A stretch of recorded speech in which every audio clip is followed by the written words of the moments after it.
বাবাকে বলা সূর্যের মতো। সূর্য আমাদেরকে গরম দেয়, বাবাও আমাদেরকে গরম দেয়।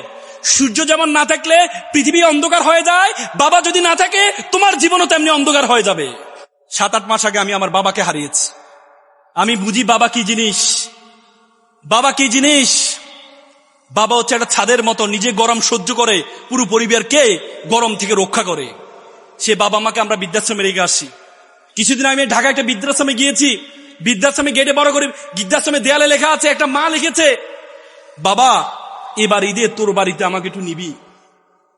বাবা এবার ঈদে তোর বাড়িতে আমাকে একটু নিবি। কত ভয়ঙ্কর বাক্য ব্যবহার করেছে, কত ভয়ঙ্কর বাক্য ব্যবহার করেছে, যে মা বাবা এত কষ্ট করেছে। সে মা বাবাকে আমরা বৃদ্ধাশ্রমে রেখে আসি। মেডিকেল সায়েন্স বলে একটা মা যখন সন্তান প্রসব করে, একটা মানুষ সর্বোচ্চ ব্যথা সহ্য করতে 45 ইউনিট, তার চেয়ে বেশি হলে সে হয়তো বেহুশ হয়ে যায়, না হলে মারা যায়। মা যখন সন্তান প্রসব করে তার ব্যথার ইউনিট 55। বলা হয় তাকে 30টা হাড় একসাথে ভাঙলে যেমন ব্যথা পায় তার চেয়ে বেশি ব্যথা পায় মা। সে মা বাবাকে আমরা বৃদ্ধাশ্রমে রেখে আসি। যে 2 বছর আমরা আমাদের মা বাবা মায়ের উপর নির্ভর থাকি। বলা হয় তাকে এই 2 বছর মা 6 মাস গড়ে 6 মাস ঘুমায় না, 24 ঘন্টা ঘুমায় না, 6 মাস। মানে যে পরিমাণ ঘুম নষ্ট হয় মায়ের। এই মাকে বড় হলে বৃদ্ধাশ্রমে রেখে আসি আমরা। এই মাকে বৃদ্ধাশ্রমে রেখে আসি। আমি একটা হাদিস পড়ছিলাম, খুব আমার চোখের পানি চলে আসছে। আল্লাহ রাসূল মিরাজে যখন আল্লাহ রাসূল জান্নাতে গিয়েছেন, তখন জান্নাতে দেখতে পাচ্ছেন একজন ব্যক্তি কোরআন পড়ছেন। আল্লাহ রাসূল জিবরাইল আলাইহিসসালামকে জিজ্ঞেস করলেন, কে এই ব্যক্তি কোরআন পড়ছে? তখন জিবরাইল আলাইহিস সালাম বলল, এটা হচ্ছে হারিসা ইবনে নোমান।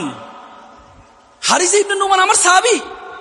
এই হারিসা ইবনে নোমান তখন মৃত্যুবরণ করে নাই, কিন্তু জান্নাতে কি করছে?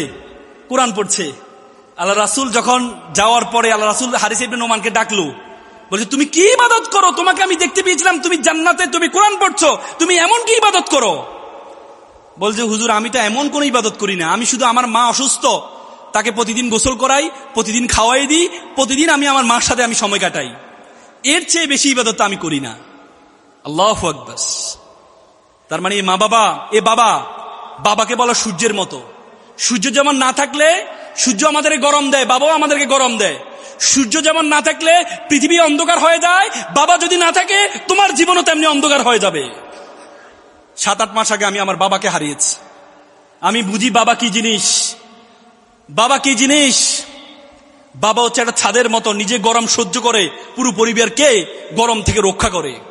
সে বাবা মাকে আমরা বৃদ্ধাশ্রমে রেখে আসি। মনে হয় family, FAMILY family. F for father, A for and, M for mother, I for I, L for love, Y for you. Father and mother, I love you. It's called a family.